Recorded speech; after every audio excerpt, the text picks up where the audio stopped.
नेताजींची असणारी दूरदृष्टी,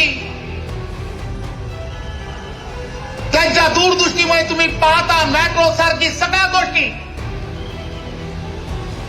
या शहरांमध्ये सुरू झाल्या. त्यांचाही काळ बघा. केंद्रात राज्यात त्यांची महाविकास आघाडीची सरकार होती, परंतु कधीही या सगळ्यांनी या गोष्टीचा विचार केला नाही. आणि आज वर तोंड करून बोलतायत. आपण सर्वांनी